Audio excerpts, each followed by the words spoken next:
Vargo of Harrenhal. My name's Simon. And I'm Mackelly. Thank you for joining us for episode 175 of our chapter-by-chapter book review of A Song of Ice and Fire by George Martin. Today we'll be discussing chapter 31 of A Storm of Swords, that's Jaime 4. And as always, we're going to chat about the chapter and try not to spoil any future plot points for you, and hopefully we're going to provide you some entertainment along the way. We'll summarise what happened, discuss our thoughts on it, provide some useful background, compare it to the television show, indulge in a little pedantry, and cover some relevant news and listener correspondence. Be sure to check out the show notes. They'll provide you some additional information about the characters and geography of this chapter. How are you, Mackelly? I'm good. I this week produced my first non-GOH podcast. Wait, hang on now. I know, right? Yeah. Will you still record with me when you're famous? Yeah, I don't think it's going to affect my fame and fortune. That's for sure. So Molly has she's an AP literature, whatever it's called. AP Lang, she calls it, English class. She's an English class. For our non-American listeners, you might want to explain what AP means. Oh, it's advanced placement. It's a higher level of the class than the standard academic track. Very nice. Her final project was to create a website she had to have a thesis paper in it, like an essay, and she had to have all these other multimedia things. And one of the things that she added was a podcast episode. So, what were we just talking about a few minutes ago? We need someone with those kinds of skills working for us. That's true. You've got a daughter. We have free labor at our disposal. Yeah, I'm not sure I've got the sales skills to pull that spin off, but yeah. So she did a podcast episode. Her thesis had to do with animal experimentation, and she did a podcast episode with a good friend of mine who happens to be a toxicologist for the National Institutes of Health here in the U.S. And so, she talked to him about animal experimentation and the ethical dilemmas therein. And it was, the thing is that the episode went on like 16, 17 minutes. And she announced afterward to me that it couldn't be longer than 5 minutes. I was like, how am I supposed to? Good look, editor. Fix that. So I said, you know what, you need Simon, because he's the expert at taking out tons of unnecessary asides from me. From both of us, Mackelly. I have to say, so I think we've mentioned before that we have in our script here a section called Witty Banter. We do. And now I understand what's written there. Because it just says podcast ! And I kind of dreamed that there was some kind of musical being written about us or something. Yes, that's what it is. No, unfortunately. On the subject of fortune, I had the misfortune of hearing us singing the other day. Oh, yes. Yes. You must have listened to an older episode? Yeah, the Discord server, people were talking about their favourite bits, and Kebby Lebby mentioned us saying, "We're sorry, Beethoven," and I had no recollection of us saying that. So I went back and listened to the episode that she was talking about, and it was when you sang Ode to Joy. Ode to Joy. And I said, "We're sorry, Beethoven." Oh, I forgot about that. I clearly blocked it out. Oh, you don't go back and listen to it. We're awful. I mean, you were actually okay. I was horrible. Horrible. Oh, goodness. Yeah, that new channel on the Discord server has been fun. It was requested. Yeah. Kebby Levy actually requested it to bring up funny quotes and funny moments from episodes, and people have been having a lot of fun with that. Yeah, she also drew our attention to one that both of us had forgotten, which was Shay becoming a scallion. Oh, yes. Oh, yes. My response to that was, nothing like embarrassing yourself in front of all the world to listen. God, that was, yeah, I'd forgotten that. Oh, that was a good one. Oh, so my news, I have absolutely nothing. But I played soccer at the weekend, and I've graduated from an. Should I lie or should I tell the truth? Okay, I'll tell the truth. I've graduated from an over 40s team to an over 50s team. How could you have done that? I know. They let me in 20 years early. It's weird. And it's pre-season, and so we were arranging a friendly. My over 50s team was arranging a friendly, and we arranged it with my over 40s team. Oh, so I was playing against all my old friends who right. I used to play with. And giving up 10 years per person to them, we got trounced fairly, brutally. It was like 7-2 or something. But I scored an absolute worldie. Yes, sir. I put one in the top corner, and the goalkeeper, who's a very good goalkeeper, he IM'd me today because he works with us, and he said, "Simon, that's one of the best goals I've ever conceded." Wow. Congratulations. And he's conceded a lot. I mean, I've been on his team. He's got statistical numbers. Well, good job, you. Yeah. And the other thing that was funny about it was I got the ball and I was in a really good position to cross and I slightly miscontrolled it. And then I had to sort of move and I didn't get it right again. And the whole time I was dribbling with this ball, I was cursing my bad play. I was like, idiot, wasted the chance, stupid. And then I fired it into the top corner. Fired a rocket. You took those frustrations out on the ball. Exactly. Nice. Well, speaking of getting older, I did something else new this week. I thought you meant it's time to start the podcast. It probably is. Yes, that too. You know what I did? Stacy and I both, actually. And it was her fault because she started it. Can I check that with Stacy, please? Let me go get her. She bought a pack, like a 4-pack of readers. Reader glasses. Oh, glasses. Yes. Okay. Yes. And I was like, oh, look at you with your old person eyes. I don't need, and I put them on and it was like, oh. the screen on my tab like doubled in size. It was like those new Samsung Folds, I was like, what? What are these? Well, actually, now you've reminded me of something that happened in our house. We have 2 dogs, as you know. We have a Penny and we have Twiggy. Mm-hmm. And Twiggy's a bit high-strung and she's on some medication. And we give her this medication morning and night.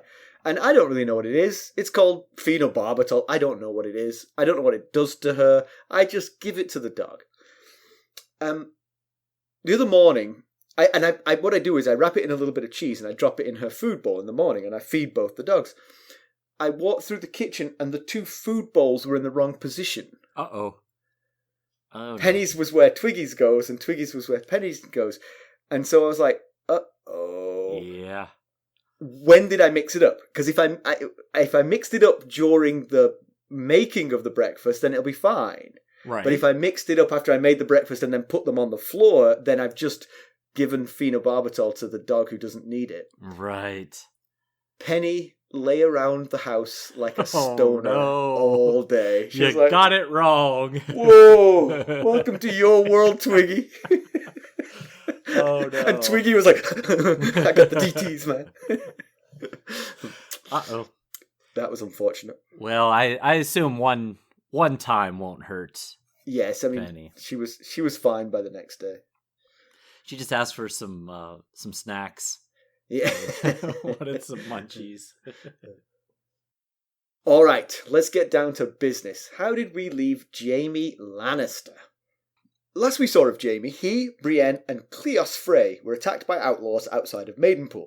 Cleos was killed, ploughing a lonely furrow. Oh, yes, right. Uh-huh. Jaime attacked Brienne with Cleos' sword, and the 2 fought viciously for a long time. The noise of their fighting alerted the brave companions to their presence, and the pair were taken as captives. Jaime tried to bribe Urswick to take him to King's Landing, and later tried to bribe Vargo Hoat to do the same. Hoat agreed he would have half the gold in Casterly Rock, but first he had to send Tywin a message. With that, Jaime's arm was stretched out and an arrock was swung down. Mackelly, why don't we find out where that landed? Okay. Well, Jaime's missing hand burns. That's how I started the summary, so... I guess that answers that question. His hand is burned. Ever since they seared the flesh on his bloody stump at the end of his right arm, which gives us a little more context as to where that arak landed. The pain is like nothing he's ever experienced before, often bringing him to tears. He's sick with fever from the infection setting in on his wound, causing him to fall from his saddle. To remedy this issue, the brave companions tie him into a saddle alongside Brienne. They sit facing each other with Jaime's severed hand tied to a rope around Jaime's neck, dangling between them. Jaime once manages to get hold of a sword and attacks Shagwell the Fool. However, in Jaime's weakened state, the Fool merely dances around him until Jaime trips and falls. At that point, Jaime decides he'll just go ahead and die. It's Brienne calling him a craven for giving up that snaps him out of it. She's right. He has to live, for Cersei and Tyrion's sake. Well, them and the vengeance he would seek on these men. Unfortunately, it was his right hand they took, as his left was no good for holding anything but a shield, so vengeance will have to wait. When Jaime's reminded that they're headed for Harrenhal, he can't help but laugh at the irony, a move he received a beating for. It was at Harrenhal that he received his white cloak at the age of 15. Later that night, 3 brave companions approach Brienne. Jaime knows what's coming and begs her to take the rape quietly, to go inside herself and think of Tarth or Renly. They'd go easier on her, but Brienne isn't having it. Jaime knows she'll get herself killed, so when Roarg threatens Brienne to stay quiet, Jaime shouts, "Sapphires!" loudly for the camp to hear.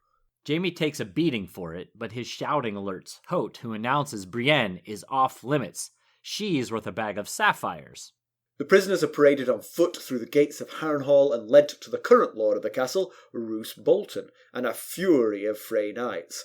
Brienne is heartened by Bolton being in charge. She figures he'll do as Brienne asks, since they both support King Robb. Jaime expresses his condolences to the Freys present about the death of theirs and his kin, Sir Cleos. The men take the news in stride. That's when Brienne interjects and announces who she is and the mission she's on from Lady Catelyn herself.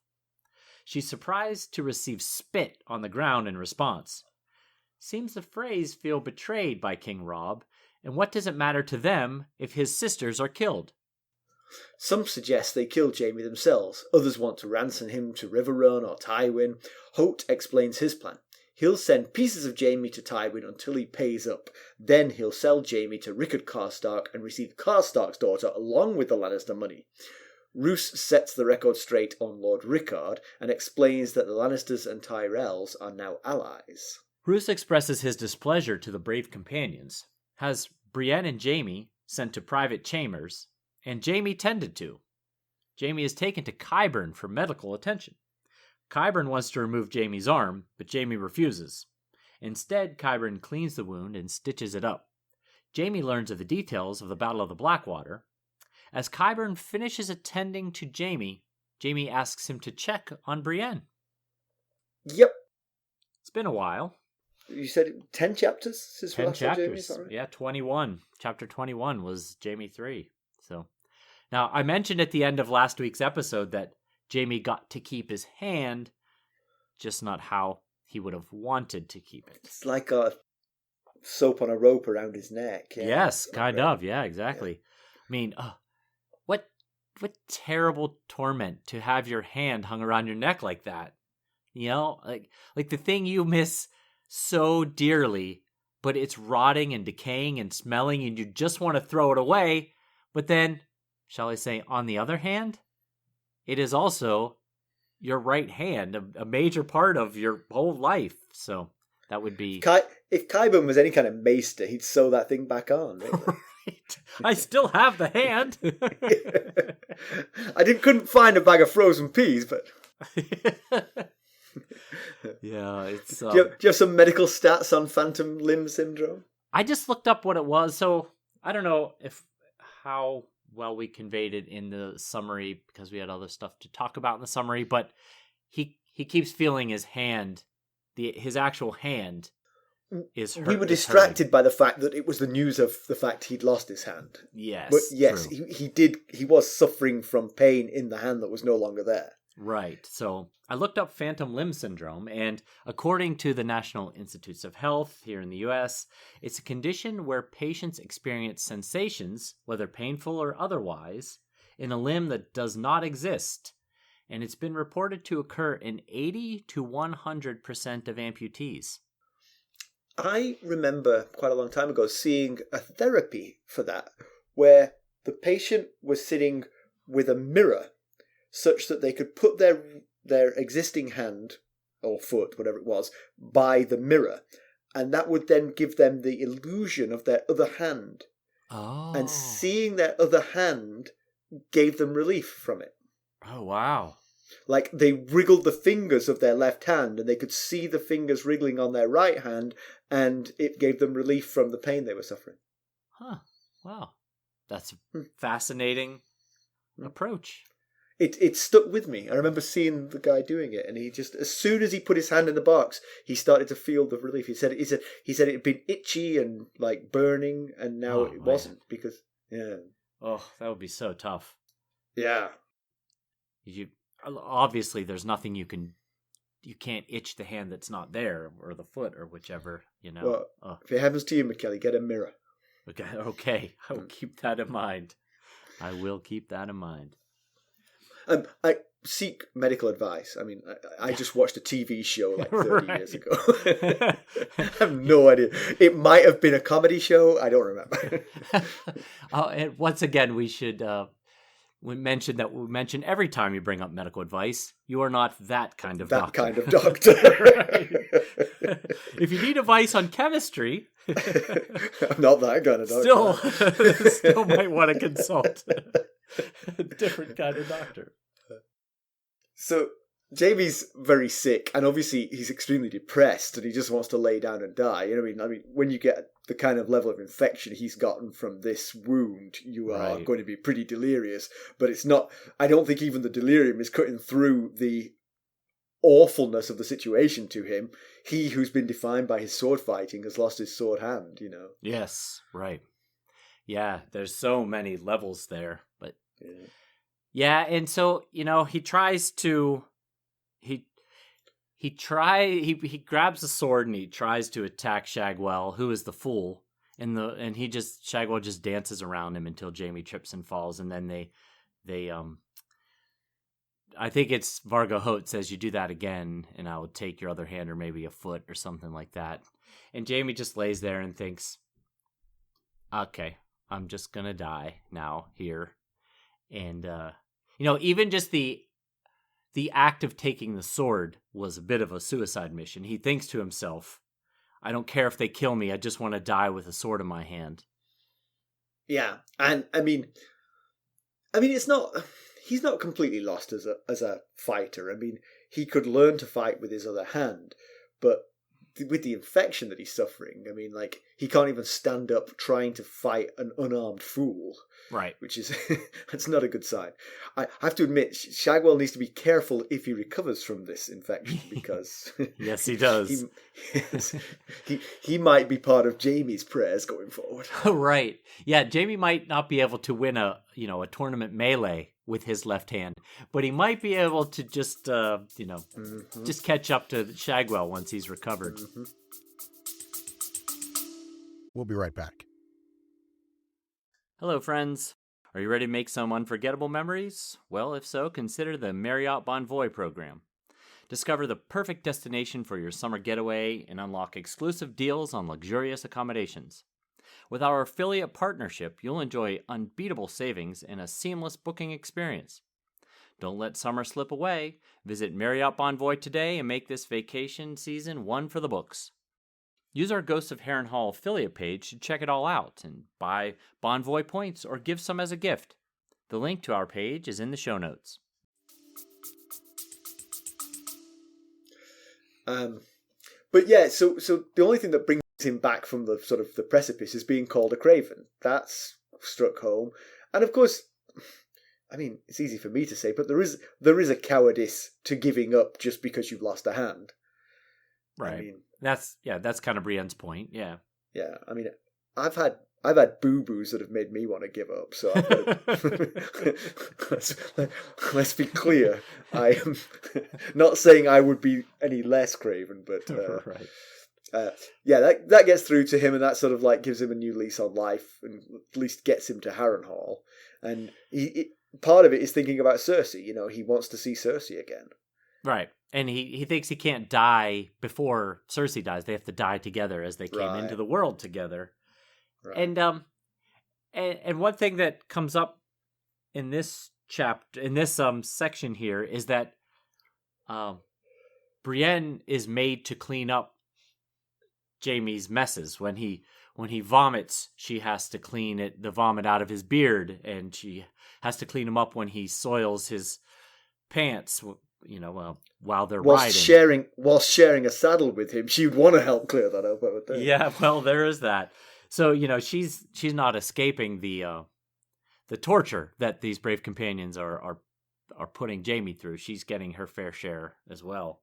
Yeah. So it's not just Cersei that Jaime thinks about. He also thinks about Tyrion. He doesn't want to leave his little brother either. And Jaime thinks about Tyrion and says that Tyrion loves him for a lie. And that is...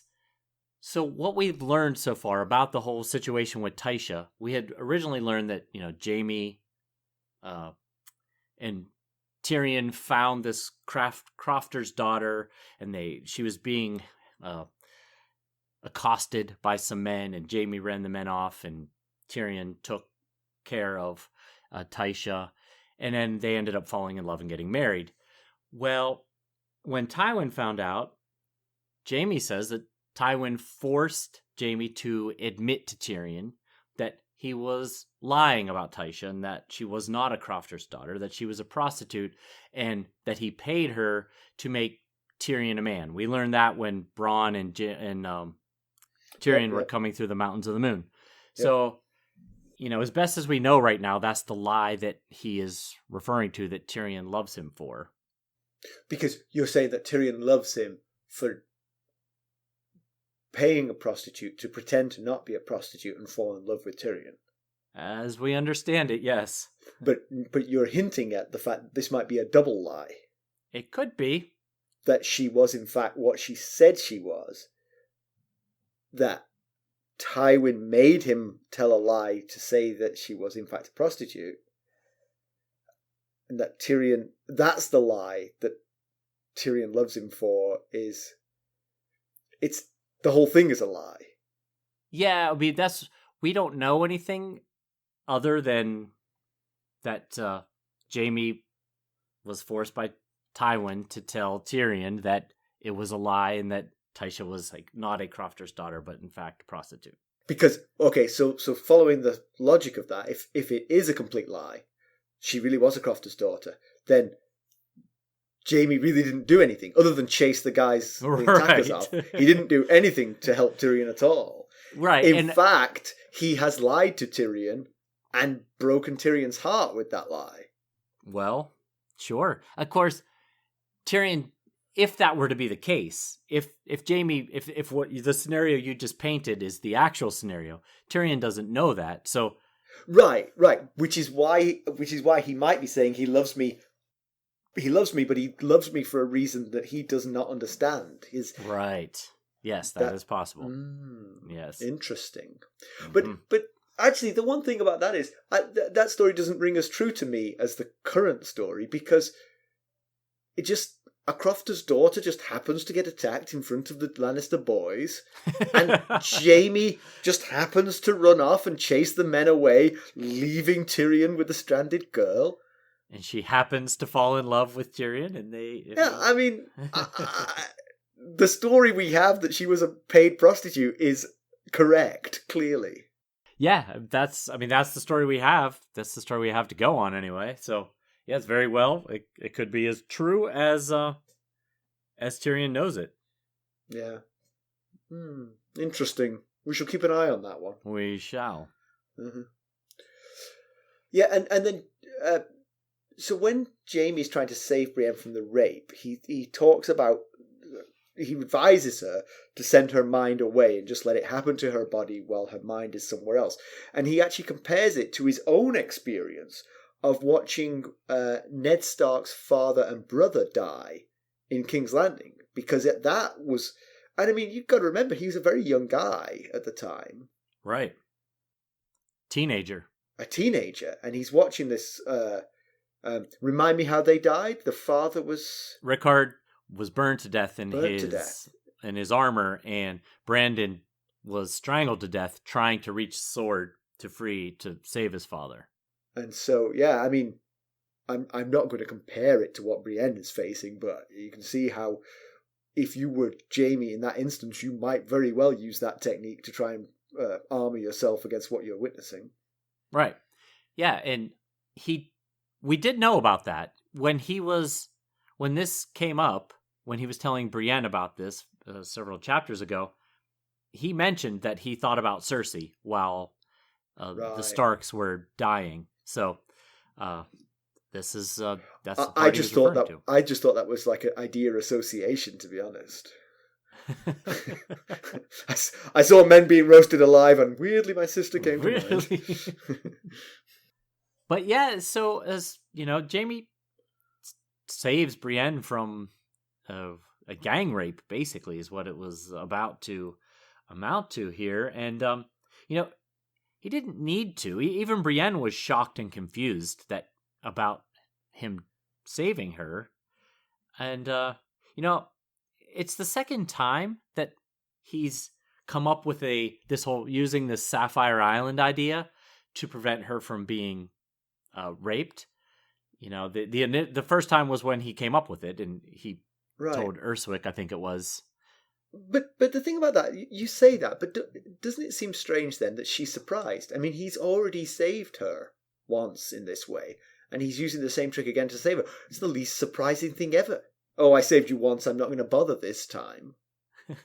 Well, I think it's mostly it might just be general surprise, because it's just so different from the self-centered, arrogant, egotistical person we met in Jaime 1.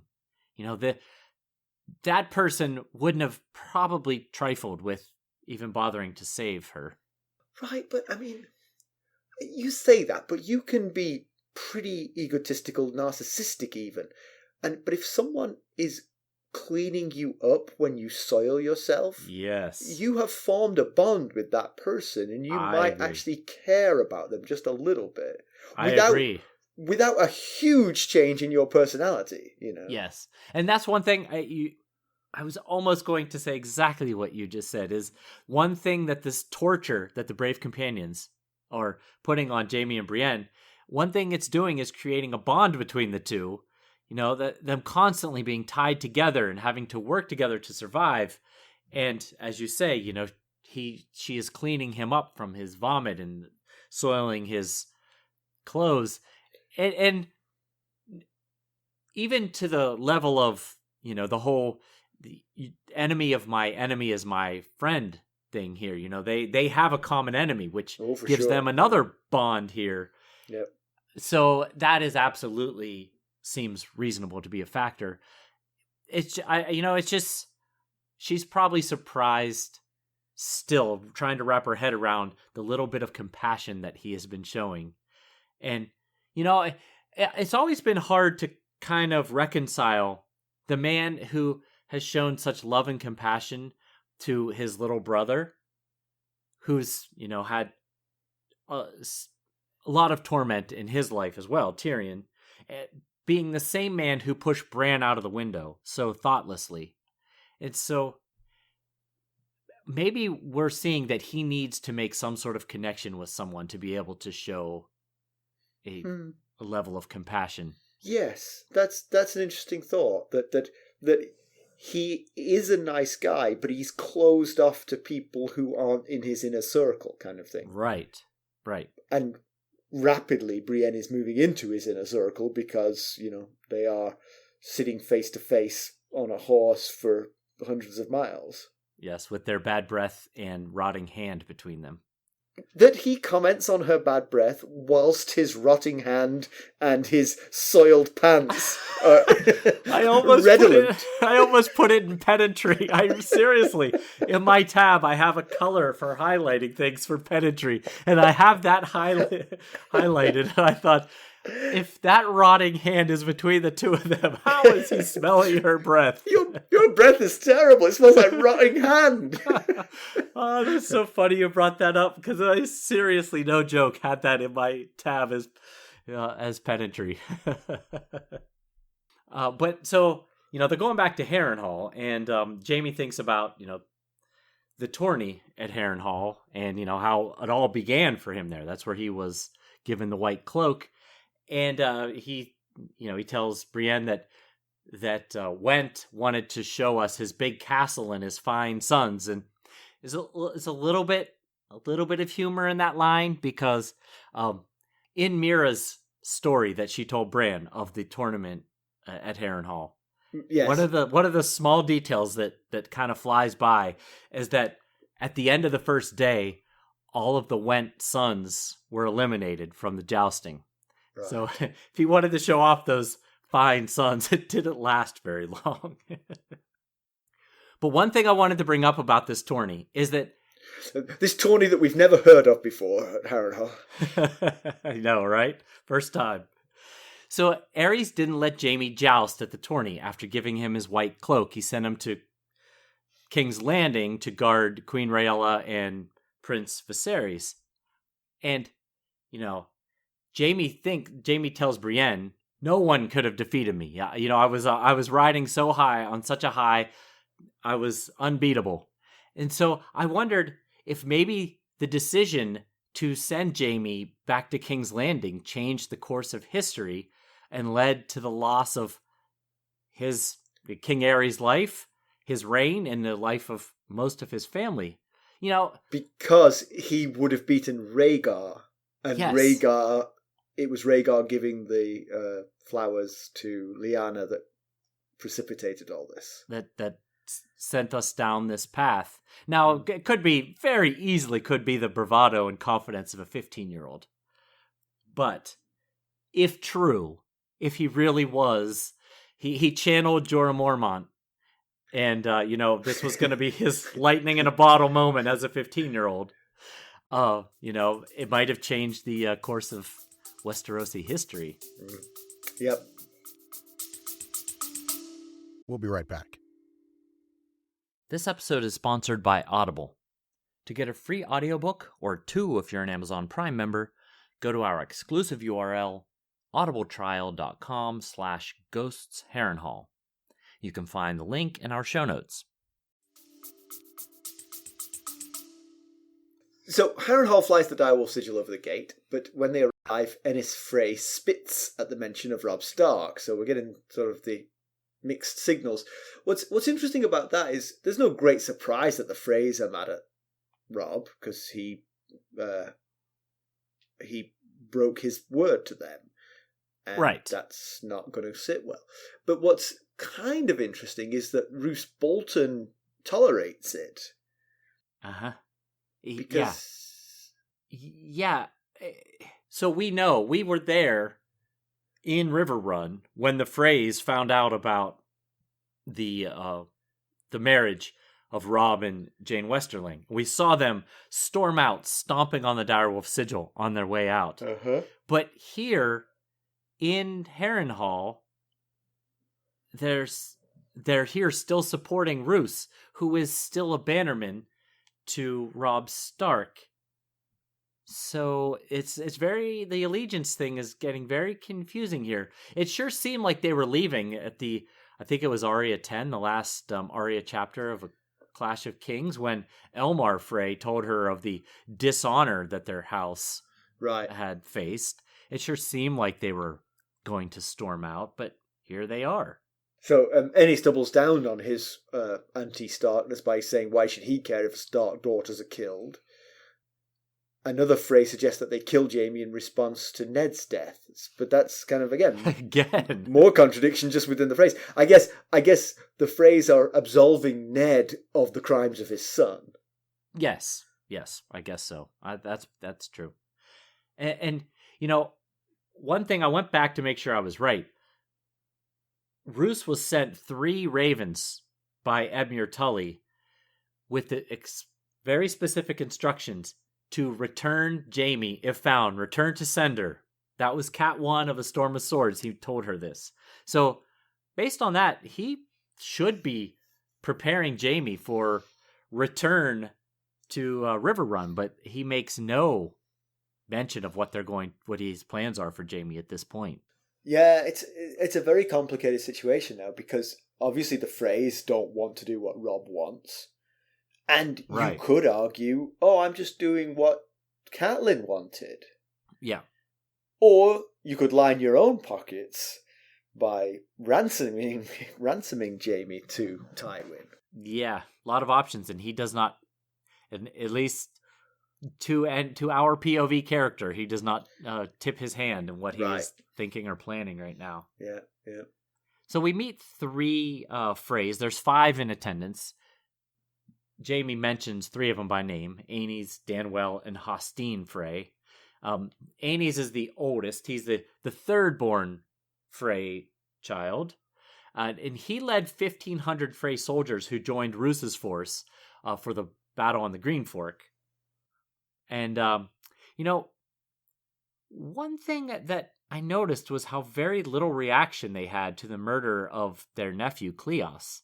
I'm going to say, you know how, like, in an anthill, if one ant dies, the other ants don't really stop to worry about it.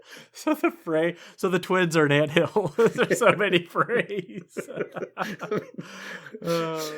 I mean, how are you gonna get sad when you're like, which one was Cleos again? You know, I mean, like, yeah. Oh yeah, I think I remember Cleos. Yeah. I was thinking maybe it was because they probably also know that his brother Tion was murdered by Rickard Karstark, since Roose knows about Rickard Karstark being beheaded. Right. But wouldn't that make them more sad about Cleos? Yeah, that's true. Yeah. They certainly wouldn't have known that ahead of time. Yeah. So there's one line, it's actually a couple lines here, but while they're discussing Jaime's fate, Shagwell sings a song about a lion who dances with a bear, and Hoat responds to him by saying, "The Kingslayer's not for the bear, he's mine," which almost seems like they were referencing an actual bear. Right, or a big hairy dude who kills people. Yeah, maybe. Yeah, we'll have to keep an eye on that, but it seemed like they were discussing a physical thing. Right. So I thought it was noteworthy. Yeah. Hoat voices his crazy plan of sending pieces of Jaime to Tywin until he pays up, and then selling what's left of Jaime to the Karstarks in order to get the hand of Rickard's daughter. Roose Bolton basically just ignores this as nonsensical, yes. Which it pretty much is. I wonder if this will put tension in the relationship between Roose and Vargo Hoat, because cutting Jaime's hand off has served no great purpose other than to alienate you from everyone. There's nobody who wanted that. Right. Apart from Vargo Hoat, it seemed. Right. Yeah, exactly. And, the Starks aren't going to be thrilled with that. The Lannisters certainly aren't going to be thrilled with that. So, yeah, this is Roose's person. He reports to Roose. So, theoretically, Roose might have to answer for this. Yeah, Roose seems oddly forgiving of Vargo Hoat in a way that I don't... Again, we don't know Roose very well. He's hardly had any face time in the book. But you don't think of him as a very forgiving chap. You think of him as pretty rigid. He's the Stannis Baratheon of the North, Yeah, right. Yeah. Yeah, he does. And he keeps putting himself in with Hoat. And what he's done by saying things like, he says to Brienne, "Forgive us, my lady." Not forgive them. He's taking ownership of the Bloody Mummers and what they've done.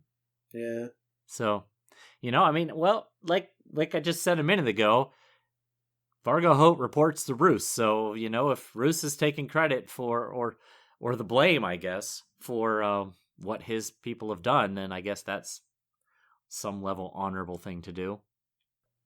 So when Jaime hears about the Lannister-Tyrell alliance, he thinks to himself, I tried to warn Urswick and Hoat, what, I think we possibly mentioned this earlier, he tried to convince Urswick to take him to King's Landing to get rewarded with gold and a knighthood and cut out Hoat. Urswick refused, saying Tywin's arms aren't long enough to reach into Harrenhal. And then he tried to sway Vargo Hoat with gold, but Hoat said he'd have half the gold in Casterly Rock. But first, he had to send Tywin a message. And it's not quite obvious what the connection is between I tried to warn Urswick and Hoat and hearing about the Lannister-Tyrell alliance. But I think it's likely the fact that the Tyrells alliance strengthens the Lannister position in the realm and only increases... And lengthens that reach. Yes. Yeah, the two richest houses in Westeros. And, the Tyrells have a huge force, which is mostly undamaged by wars. Remember, many in the Battle of the Blackwater came to the Tyrell side quickly, especially when they saw Renly's ghost. Right. So Hoat is convinced he's going to sell what's left of Jaime to the Karstarks for the Karstark daughter. But he too heard that Rickard Karstark was dead, so he must...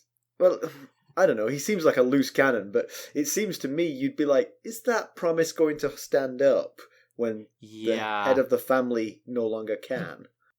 And I'd have to think that Rickard Karstark, even with his head intact, even if he is so mad at Jaime Lannister that he wants to do unspeakable things to him, is never going to turn his maiden daughter over to Vargo Hoat and the Bloody Mummers. Yes, the lisping Esossi.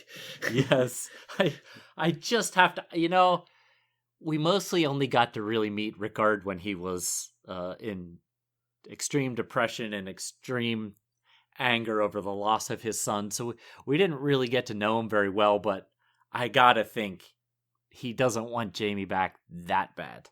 Right. True. Or he might take Jaime back, give Vargo Hoat something in return, which is not his maiden daughter. Not his daughter. Yes, I agree. Yes. Yeah. I believe if Vargo Hoat is getting to anywhere near Karstark's daughter, Karstark will actually come back from the dead. Yes, possibly. Yes. But it's an odd time. Did you think it an odd time for Jaime to kind of mock Roose Bolton about his Tywin defeating him? Well, I mean, it's the first time you got a chance to talk to him, so you've had this line waiting for like a year now. But yeah, I mean, it does seem that since Roose Bolton is now the lord of the castle that Tywin recently owned, but now no longer does, to mock him for failing to beat Tywin seems, yes, ill-timed. While you are a captive.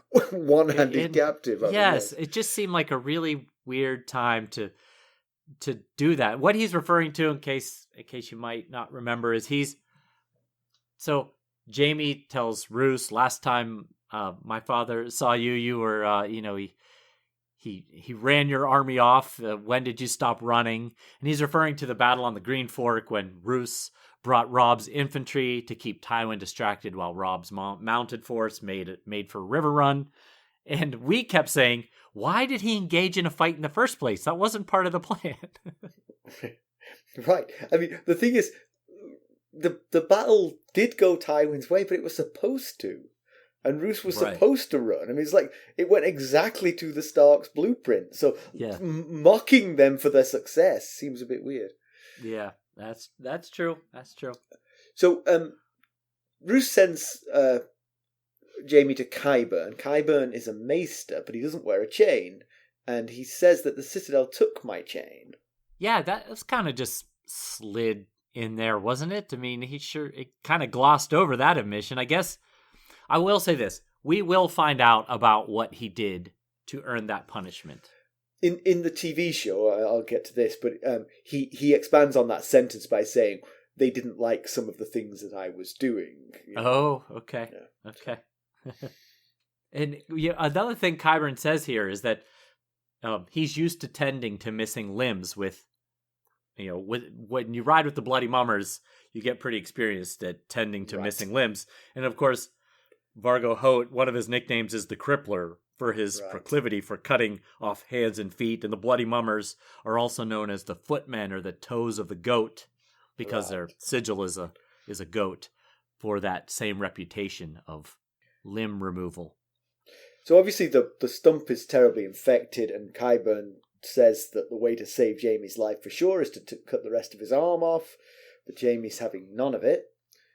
But he refuses milk of the puppy. He decides to guts it out because now instead of a new cut, what Qyburn plans to do is to pick off the infected meat and then put sort of boiling wine on the cleaned stump. Yeah. Ah, man. Ugh. Death sounds preferable at this point.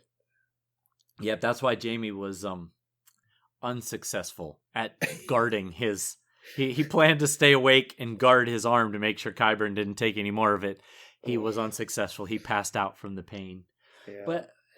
But then when he wakes in the aftermath, the Qyburn is kind of putting on the finishing touches of sewing up Jaime's arm. Jaime asks Qyburn about the battle for the Battle of the Blackwater, and Qyburn says, about the whole wildfire plot that we've explored very thoroughly, and this is the first Jaime is hearing of it. And Jaime, thinks to himself that he's dreamed the dream of King's Landing burning from wildfire before, and he thinks it's a little bit humorous, but he doesn't have anyone to share the humor of it with. And of course, he's likely referring to the events during the sack of King's Landing regarding Rossart and Aerys' warm welcome they were planning for the Lannister army. Right. And I guess what he finds humorous is that he killed Rossart, so the warm welcome never happened, yet here his brother gave a warm welcome to Stannis' force, and it saved his family and their grasp on the Iron Throne is kind of the ironic humor there. Yeah, I can see that.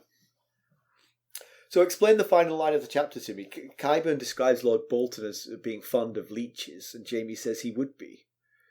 Yeah, it's... Okay, here's why I wrote that down. Because Martin tends to use the last sentences of a chapter to punctuate something.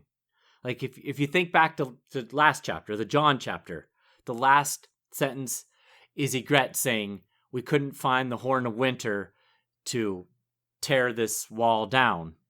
Yes.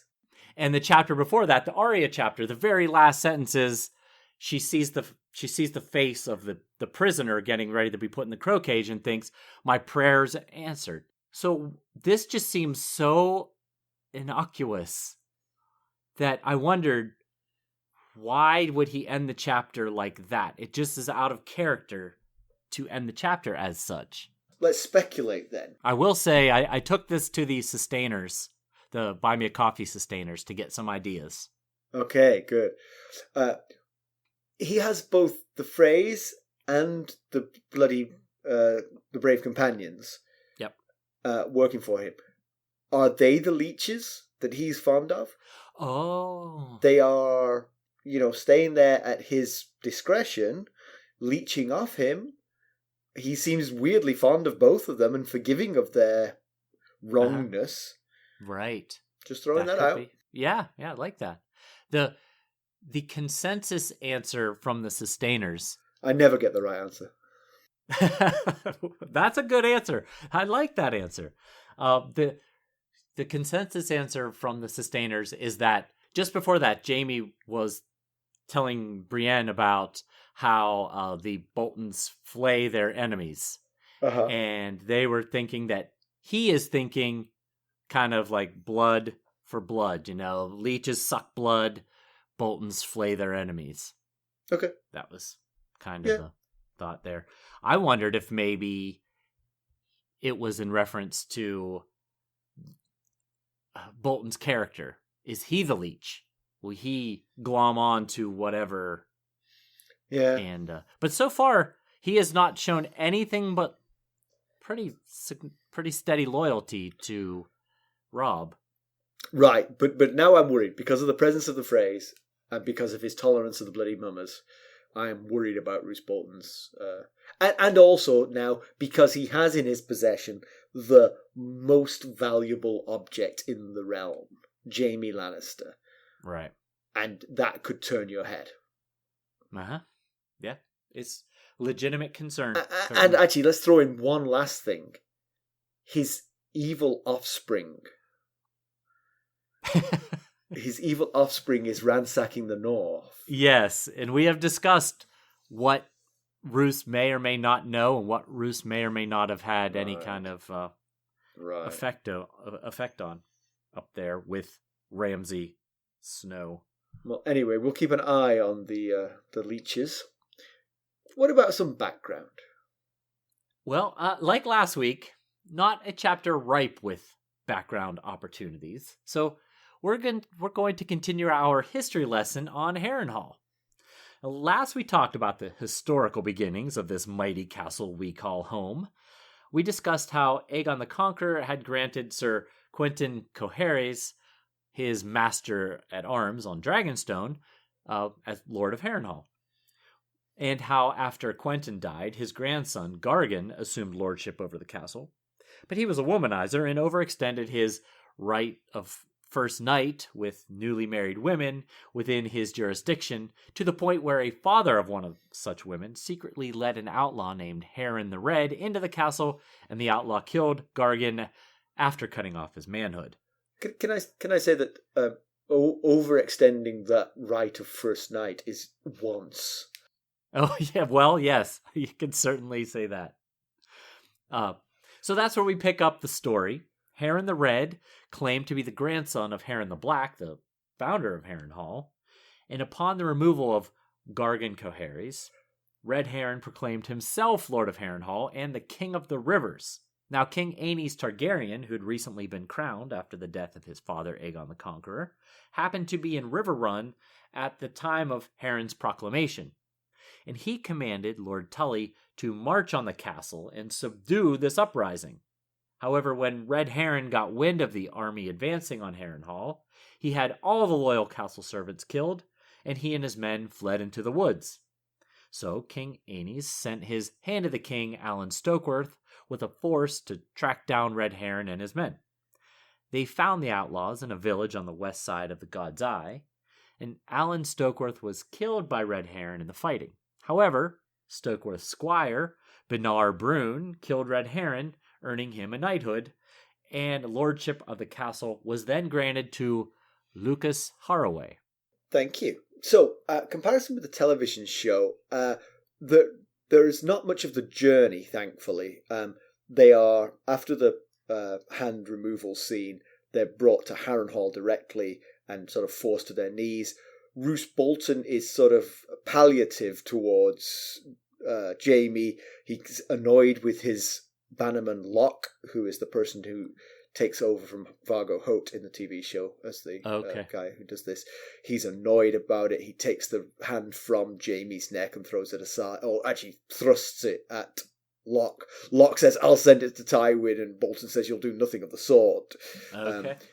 And then the scene with Qyburn, as I mentioned, is captured, and Qyburn's interesting, quite sinister, but obviously quite skilled as well. And Jaime's very tough. All right. He doesn't pass out then, I guess. No, where he screams loud and hard, but he didn't actually pass out. Yeah. So yeah, quite reasonably well captured. Okay.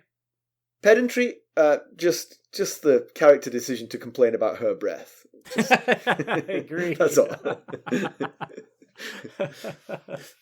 So, news and notes. What you got for us? Well, one thing I wanted to mention is that in preparation for some new ventures forthcoming, George Martin has combined his two existing businesses, the Jean Cocteau Cinema and Beastly Books under the business name Highgarden Entertainment. So this announcement was on his Not a blog, and it goes on to mention a new Patreon offering from Highgarden Entertainment, ranging from the $5 tier to the $15 tier, and some of the perks are cool. And I may be a bit biased, but I like our Buy Me a Coffee perks better. But if you're for less than that, you get access to the originators. That's right. It's because that's one of the perks that's coming up. Our Buy Me a Coffee sustainers will get a live video chat, which is scheduled for, check with me if I'm wrong here, Mackelly, Thursday, February the 2nd at 7 p.m. Eastern Time in the United States. You are correct. Wow, I got it. You did. We're also having a lot of fun with our Wildfire Side chats. Sustainers have been sending us fun topics to discuss. We've talked about what we'd make if we're entertaining a dozen guests, how we went from friends to podcast co-hosts, our favourite places on Earth and why, and whether we would choose chopsticks for hands or office chair wheels for feet. And that was a very interesting one. It was. And there's more in the pipeline, right? There are questions we were supposed to record tonight, but I wanted more time because I want to come up with good answers. So. Yes. Yes, we're having a lot of fun with that. I really appreciate the sustainers sending us stuff and playing along. It's a good time. One thing I was worried about when we came up with the idea for this perk is whether anyone would care what we thought about certain topics. So it's been a lot of fun to see what they want to know about our thoughts on things. Oh, and there is a merch sale going on our Threadless shop. As of right now, there's $14 t-shirts, and a lot of pretty much everything else is on discount as well. So if you're interested, check it out at ghostofharrenhal.threadless.com. Yep, my whole family got the Threadless t-shirts for Christmas, and they look rather dapper. You look good. Yeah. You're wearing yours at the moment. I am wearing one right now. Yes. Okay, we got a review. Bowie Jones on Apple Podcast, entitled "The Best, Hands Down." That's right. Which is appropriate for the Jaime chapter. It is. I listened on another platform, so I followed the show here just to leave a review. That's very kind of you. Thank you. Appreciate that. Yes. That's how highly I think of it. I stay caught up on the show weekly because I can't wait for the next episode to drop. The guys are great, entertaining, intelligent, and not to mention fun to listen to. The effort they put in to make the show entertaining and informative is refreshing. Well, thank you. Yes, thank you so much. Very kind. It is. And the fact that Bowie Jones listens on a different platform but took the time to go out on Apple Podcasts and leave us a rate and a review. Fantastic. All right, let's conclude this one, Mackelly. Okay. So, where's Jaime headed next? Back to Riverrun? Dragged off to the north? Stuck in Harrenhal? King's Landing? ASOIAF? ASOIAF. Yeah, well, I mean, if he's not headed back to Riverrun, what do they do with him? I mean, he was specifically... Now, here's the thing. It was Edmure Tully who sent the Ravens to Harrenhal that said, hey, if you find Jaime Lannister, you send him back. He is not Bannerman to interesting. Edmure Tully. Interesting. So could that be a loophole if he wanted to do something else with the Kingslayer? Yeah. It's confusing times in Harrenhal. It's not hard to see who's the leader in Harrenhal. That's Roose Bolton. Oh, he's right. in charge. But who is Roose Bolton working for? Yeah.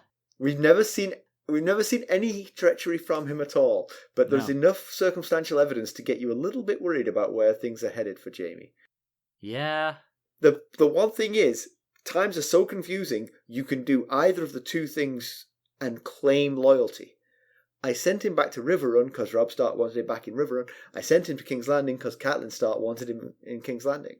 Right. Either way, you can absolve yourself of the crime. Right. I mean, yeah, exactly. Especially in these confusing times, you could be like, oh, I didn't get that message. Yeah, yeah. You know? Edmure, but God, Edmure, who listens to him? And there's one little detail when they are being force marched into Harrenhal with, behind the Zorse, is that Brienne says, "Look, there's the direwolf sigil flying high on the walls of Harrenhal." And Jaime says, "Yeah, there's your direwolf." And then he says, "And those are heads on each side, or those are heads surrounding it." And I just wondered if there's any significance to that, or that the fact that these heads are flanking the direwolf flag, or are they possibly Lannister heads from Roose's takeover? Yeah, that's what I thought. I thought Jaime was simply saying the Starks are no better than anyone else in this. They behead people and put their heads on spikes just like everybody else. Don't feel any loyalty to these people, especially. That's how I took that. But maybe it meant something specific about the Starks. Yeah. I don't know. No, what you say makes sense. It does. Yeah, it makes sense. I just want to say, are we possibly seeing the tides of a new Jaime emerging here? I mean, he tries to die, but Brienne pulls him out of it with the whole, Craven thing, live, get revenge. And we've seen him now protect Brienne twice. And the second time here, he drew a beating himself, where he eventually passed out from the pain of being kicked in his right arm stump. Oh, yeah. And at the end of the chapter, he asks Qyburn to check on Brienne.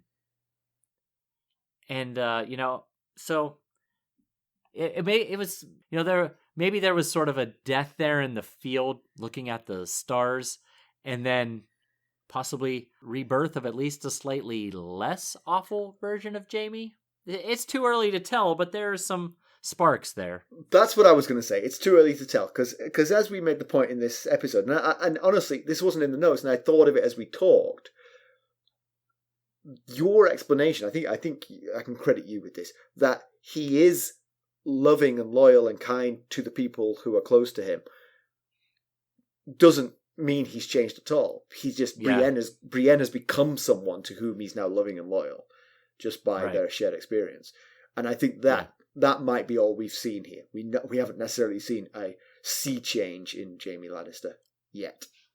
Just a change in his connection and relationship with Brienne. Exactly. That's what I think could be true, but as we go forward, perhaps we'll see that you're right and I'm wrong. Yeah, it's just we're seeing some things. I mean, we're seeing him see others' perspectives that maybe he was too arrogant and self-centered to consider before. Like when the brave companions laugh at him for crying over his pain, he realizes, that being laughed at and mocked is something that Tyrion has dealt with his whole life. And, he's probably never been humiliated before. He was born elite, handsome, athletic. So, when he was given the horse urine to drink, or, unable to even touch Shagwell with the sword, all while they laughed at him, possibly had an effect of opening his eyes to a different perspective. But you're right. There's also the fact that he now has a new relationship with Brienne, whether he wants to or not. That there's a different connection there than there was before. But the thing you said about Tyrion, still his empathy is still confined to those he loves. Yes, true. Potentially, true. Which I think is true of all of us to a certain extent. I think from Jaime's character, you sense that it's a very strict cutoff. Outside of the circle of loved ones, he doesn't care about anyone at all. Right. Yeah, that's true. Where do we go next, Mackelly? Well, next week we are going to visit Jaime's little brother Tyrion. Oh, I love Tyrion. Yes, he scopes out the damage from the Battle of the Blackwater. He has a run-in with an old friend, and he gets marital advice from his dad. Always welcome. If you could do what Bowie Jones did and leave us a review, that would help spread the word, and we'd be incredibly grateful. Indeed. If you could buy some merchandise at ghostsofharrenhal.threadless.com, you'll find the t-shirts are only $14. Right now, anyway. Right now. Listen live, yeah? If you could buy a cup of Arbor Gold at buymeacoffee.com/ghostharrenhal, that would help us keep the thing afloat. And you could even consider becoming a sustainer at the Knight of the Realm or Lord Paramount level, and that would really benefit you too, because there are super cool perks. Yes, well said, well said. And of course, you could reach us at ghost.harrenhal@gmail.com. You can go out and follow us on Twitter at @GhostHarrenhal. We're on Facebook, Instagram, and let me just say how much I'm enjoying the Discord conversations these days. I just tweeted out today how much I love our Discord community because we have so much fun there. So you can always join our Discord server, and of course we are also out on YouTube. Please remember to go subscribe to us on YouTube. It will really help us out with some things we want to do. Thanks for listening. Thanks. Bye. Bye.